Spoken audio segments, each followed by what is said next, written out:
नाशिकमध्ये होणाऱ्या सिंहस्थ महाकुंभ मेळ्यावरून महायुतीमध्ये आता रस्सीखेच पाहायला मिळते।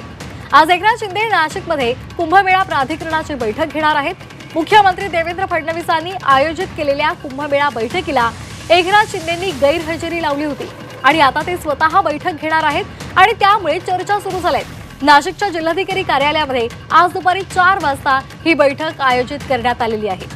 आताची महत्त्वाची बातमी आपण पाहतोय। नाशिकमध्ये होणाऱ्या सिंहस्थ महाकुंभ मेळ्यावरून महायुतीमध्ये रस्सीखेच सुरू असल्याचं दिसतंय। एकनाथ शिंदे आज नाशिकमध्ये कुंभमेळा प्राधिकरणाची बैठक घेणार आहेत। मुख्यमंत्र्यांनी आयोजित केलेल्या बैठकीला एकनाथ शिंदे उपस्थित नव्हते, मात्र आता ते स्वतः बैठक घेणार असल्यामुळे चर्चा सुरू झाल्यात। या संदर्भात अधिक माहिती घेणार आहोत आमचे प्रतिनिधी योगेश खरे यांच्याकडून। योगेश, काय नेमकं महायुतीमध्ये चाललेलं आहे?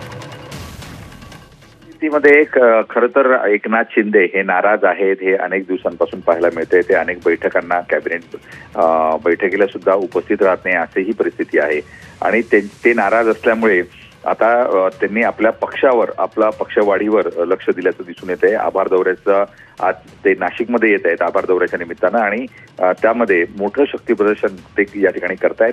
मात्र हे करण्याच्या आधी त्यांनी नाशिकमध्ये विकास प्राधिकरणाची कुंभमेळ्याची बैठक आयोजित केलेली आहे। त्र्यंबकेश्वरच्या या वेगळ्या बैठकीसाठी नाशिक जिल्हाधिकारी कार्यालयात जोरदार तयारी सुरू झालेली आहे। एका अर्थानं मुख्यमंत्री देवेंद्र फडणवीस यांनी 2 बैठका आतापर्यंत मुंबईत घेतलेल्या आहेत। सागर बंगल्यावर एक बैठक झालेली आहे, त्याला सुद्धा एकनाथ शिंदे यांची अनुपस्थित होती, मात्र त्यांनी वेगळी बैठक घेतल्यामुळे एकूणच नाराजी एकनाथ शिंदेंची स्पष्टपणे समोर दिसते आहे आणि एकूणच महायुतीमध्ये आलबेलही नसल्याचं समोर येत आहे।